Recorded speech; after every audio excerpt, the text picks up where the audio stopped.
આગળના પ્રશ્ન તરફ જઈએ. ધંધાકીય એકમમાં કર્મચારીઓની કાર્યક્ષમતાનો આધાર કોના ઉપર રહેલો છે? તો ભાઈ ધંધાકીય એકમમાં કર્મચારીઓની કાર્યક્ષમતાનો આધાર દોરવણી ઉપર રહેલો છે. પ્રબંધ ન આવે, નિરીક્ષણ ન આવે, માહિતી સંચાર ન આવે, દોરવણી માર્ગદર્શન ઉપર ભાઈ એમની કાર્યક્ષમતાનો શેનો માર્ગદર્શન ઉપર કાર્યક્ષમતાનો આધાર રહેલો હોય છે. ખાસ યાદ રાખજો. કર્મચારીઓને ધ્યેય પૂર્તિ માટે માર્ગદર્શન આપવાનું કાર્ય એટલે શું? એટલે જ દોરવણી ભાઈ. કર્મચારીઓને ધ્યેય પૂર્તિ માટે માર્ગદર્શન આપવાનું કાર્ય એટલે શું? એટલે જ દોરવણી. સંચાલકોએ લીધેલ નિર્ણયોનો અમલ કોના દ્વારા થાય?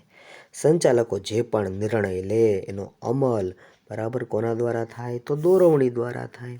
બરાબર, અહીંયા ઓપ્શનમાં દોરવણી આવે છે એટલે એ સાચો જવાબ બને છે.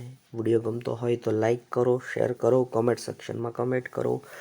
એકમમાં સ્થાપિત ધોરણો કરતાં વધુ સારા પરિણામ મળે ત્યારે શું કરવામાં આવે છે? તો ભાઈ ધોરણોમાં તમે જાણો છો એ પ્રમાણે ભાઈ બરાબર, તમને જ્યારે સારા પરિણામો મળે ને ત્યારે ધોરણો સુધારીને ઊંચા કરવા પડે છે ભાઈ. બરાબર, ધોરણો સુધારવા પડે છે અને ધોરણો ઊંચા કરવા પડે છે. સંચાલનનું અંતિમ કાર્ય કયું છે? તો સંચાલનનું અંતિમ કાર્ય અંકુશ છે. પ્રથમ કાર્ય પૂછે તો તમે જાણો છો ભાઈ આયોજન છે. બરાબર, બે યાદ રાખજો ભાઈ. આગળ વધીએ. સંચાલનનું કયું કાર્ય અંકુશના જન્મદાતા તરીકે ઓળખાય છે? તો આયોજન. બરાબર, આયોજન એ સંચાલનનું એવું કાર્ય છે કે જે અંકુશના જન્મદાતા તરીકે ઓળખાય છે. આ સવાલ પૂછાઈ ગયો છે. જો તમે જાણો છો બોર્ડમાં આ પૂછાઈ ગયેલા સવાલ છે. સાલવારી તમે જોઈ રહ્યા છો. નીચેનામાંથી કયું કાર્ય અંકુશનું નથી? Options here B provided to you. દરેક સપાટીએ, ઉચ્ચ સપાટીએ કાર્યોની પ્રગતિ, ધોરણોની સ્થાપના, ઉદ્દેશ નક્કી કરવા અને વિચલનોની જાણકારી. તો મિત્રો 357માં સાચો જવાબ આવે છે ઉદ્દેશો નક્કી કરવા. જો અંકુશનું કાર્યોની પ્રગતિને તપાસવાનું છે, બરાબર, ધોરણોની સ્થાપના કરવાની છે. ઉદ્દેશ ક્યાંય નક્કી નથી થતા. ઉદ્દેશો મિત્રો આયોજનમાં નક્કી થાય. બરાબર, આયોજનમાં નક્કી થાય અને ઉચ્ચ સપાટી ઉપર જે બેઠેલા લોકો હોય એમના દ્વારા નક્કી થાય. વિચલનોની જાણકારી મેળવવી આ પણ અંકુશનું જ એક કાર્ય છે. બરાબર, 358માં પ્રશ્ન એ પહોંચી ગયા. અંકુશનું કાર્ય કઈ સપાટીએ થાય છે? તો અંકુશનું કાર્ય દરેક સપાટીએ થાય છે ભાઈ. કઈ સપાટીએ થાય? દરેક સપાટીએ થાય છે. વિચલનોની જાણકારી મેળવ્યા પછી સંચાલકો તેને દૂર કરવા કેવા ઉપાયો હાથ ધરે છે? તો ભાઈ સુધારાલક્ષી પગલાં લે છે. શું લે છે ભાઈ? સુધારાલક્ષી પગલાં. વિચલન એટલે સામાન્ય ભાષામાં તમે કહો ભૂલ. બરાબર, તમે ગુજરાતીમાં જેને ત્રુટિ આવું કહો. બરાબર, તો એ ભૂલ ત્રુટિ જણાય તો એમાં શું કરવાનું હોય? તો સંચાલકો સુધારાલક્ષી પગલાં લે. કેવા પગલાં લે? સુધારાલક્ષી પગલાં લે. અંકુશ પ્રક્રિયાનો પ્રથમ તબક્કો કયો છે?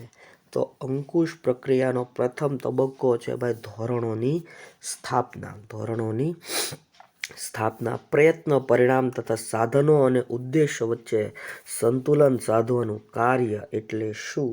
તો ભાઈ એટલે જ અંકુશ. પ્રયત્ન અને પરિણામ, સાધન અને ઉદ્દેશ વચ્ચે સંતુલન સાધવાનું કાર્ય એટલે ભાઈ અંકુશ. ખાસ યાદ રાખો. અંકુશ એક એવી પ્રક્રિયા નથી. તો અંકુશ એ કઈ જડ પ્રક્રિયા નથી.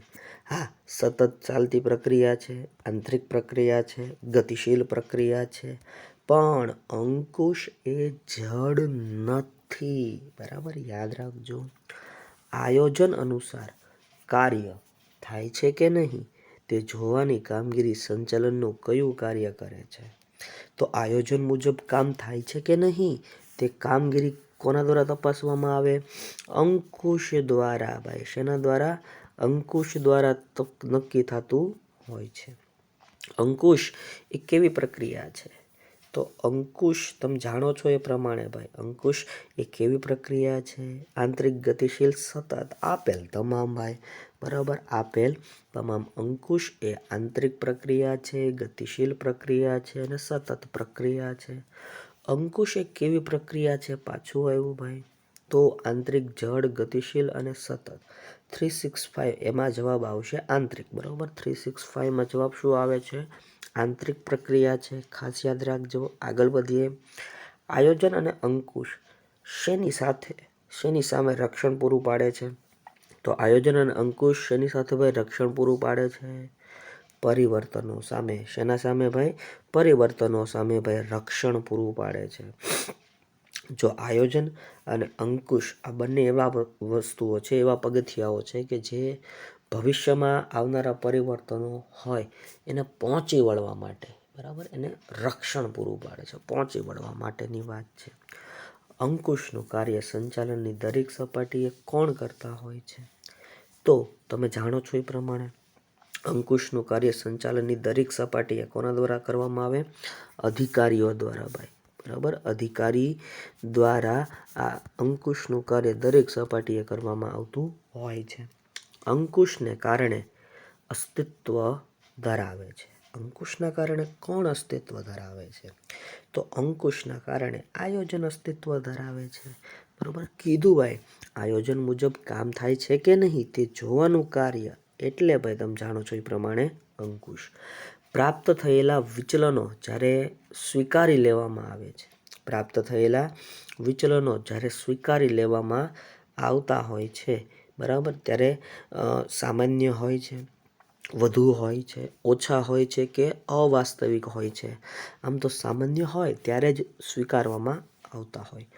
અંકુશ કાર્યનો છેલ્લો તબક્કો કયો છે?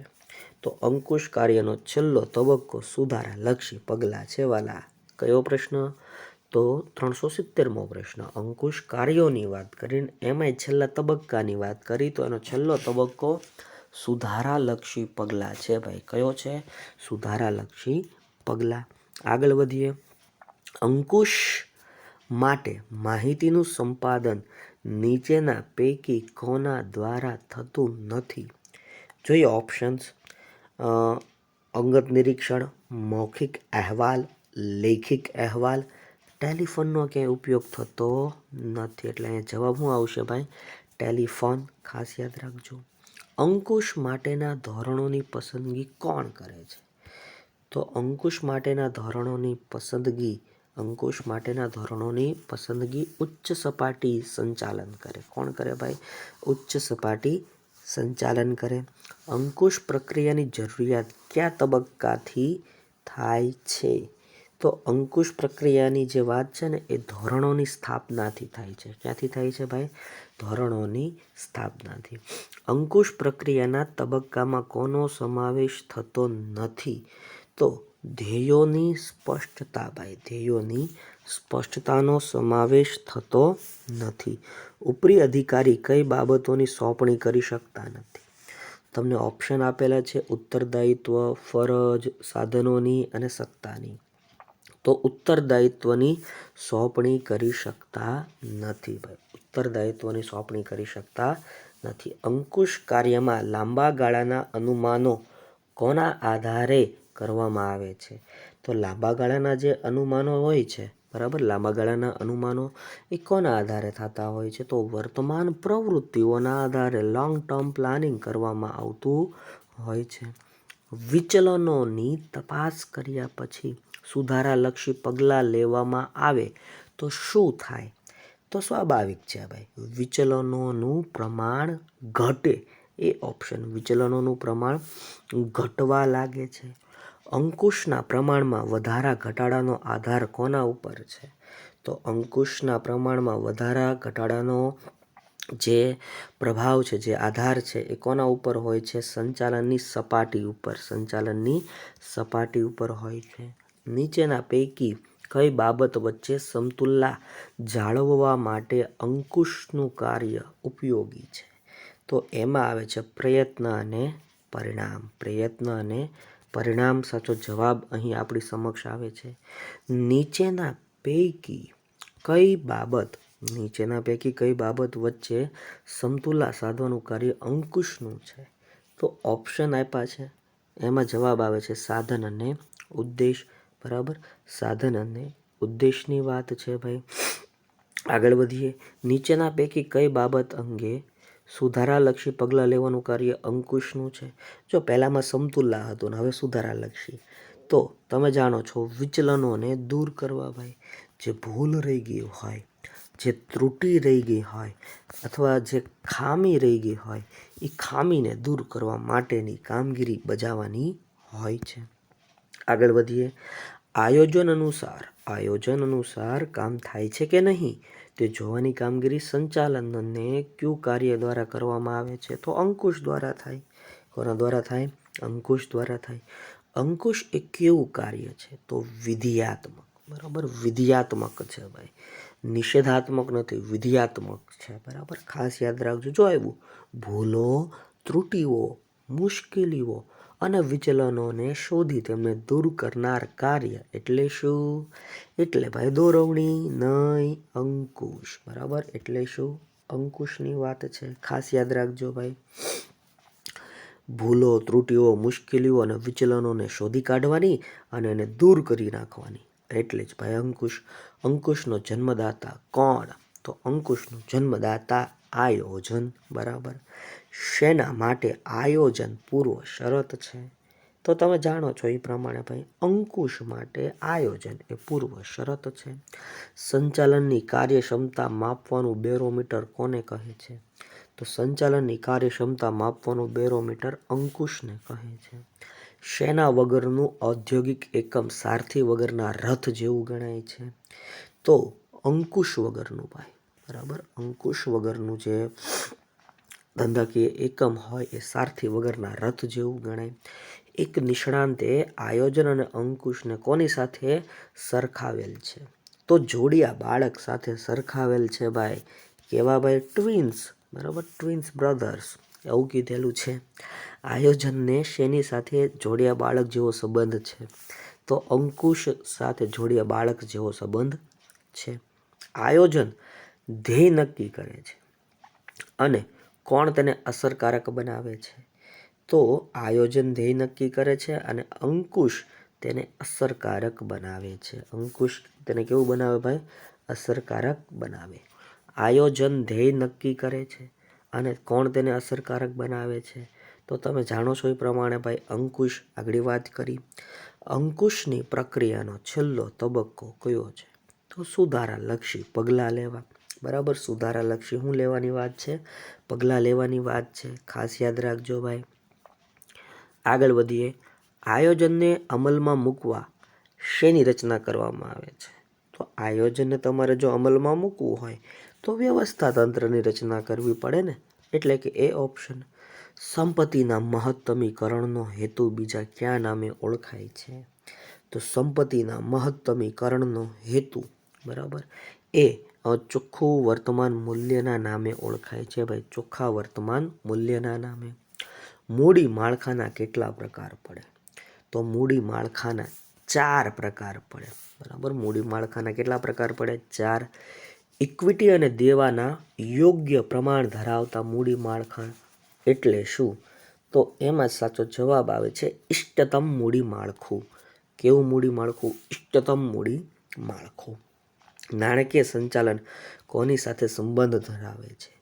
તો નાણાં કાર્ય સાથે સંબંધ ધરાવે છે. શેની સાથે ભાઈ? નાણાં કાર્ય સાથે. ચાલુ જવાબદારીઓ કરતાં ચાલુ મિલકતોનો વધારો એટલે શું? તો એટલે હકારાત્મક કાર્યશીલ મૂડી. હકારાત્મક કાર્યશીલ મૂડી. વિદેશી રોકાણકાર સંસ્થાએ તેની નોંધણી કોની સમક્ષ કરાવવી પડે છે? તો તમે જાણો છો એ પ્રમાણે સેબી સમક્ષ, એટલે કે securities and exchange board of India સમક્ષ વિદેશી રોકાણકાર સંસ્થાઓએ પોતાની નોંધણી કરાવવી પડે છે. કાયમી મૂડીના સંદર્ભમાં કયું વિધાન સાચું છે? તો આમાં સાચો જવાબ મિત્રો તમે જાણો છો એ પ્રમાણે ભાઈ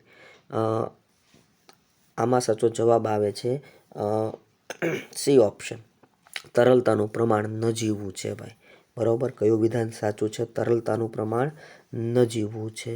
ખાસ યાદ રાખજો ભાઈ, બરાબર. ચાલુ જવાબદારીઓ કરતાં ચાલુ મિલકતનો વધારો એટલે શું? તો વાત કરી હતી એ પ્રમાણે ભાઈ હકારાત્મક, બરાબર, હકારાત્મક કાર્યશીલ મૂડી, બરાબર. ફરીવાર એકવાર ચેક કરી લઈએ ભાઈ. 396થી ઇક્વિટી અને દેવાનું યોગ્ય પ્રમાણ ધરાવતું મૂડી માળખું એટલે આપણે વાત કરી ગયા ભાઈ ઇષ્ટતમ મૂડી માળખું, બરાબર. નાણાકીય સંચાલનના કોની સાથે સંબંધ ધરાવે? નાણાં કાર્ય સાથે. ચાલુ જવાબદારીઓ કરતાં ચાલુ મિલકતોનો વધારો એટલે હકારાત્મક કાર્યશીલ મૂડી. વિદેશી રોકાણકાર સંસ્થાએ તેની નોંધણી કોની સમક્ષ કરાવવી પડે? સેબી ઉપર કરાવવી પડે. કાયમી મૂડીની સંદર્ભમાં કયું વિધાન સાચું છે? તો તરલતાનું પ્રમાણ નજીવું છે, આ વિધાન સાચું છે. વિડીયો ગમ્યો હોય તો લાઈક કરો, શેર કરો, કમેન્ટ સેક્શનમાં કમેન્ટ કરો.